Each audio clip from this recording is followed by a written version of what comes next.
tut can oğlum. Seni bergen Xudoga ming shukrlar ey. İsmin kabi bol ulug' inson oğlum. Seni bergen Allohga ming shukrlar ey. İsmin kabi bol ulug' inson oğlum.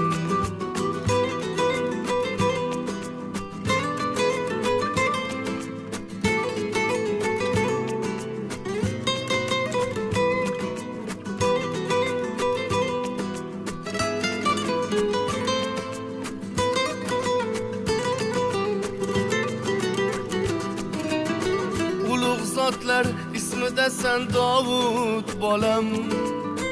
Ularga ko'p o'qib yasha durud bolam. Uzoq umr ko'rib biroq inson bo'lib, onang ikkimiz yuzimiz yorit bolam. Borgan sari shirinliging ortib borar, mehrim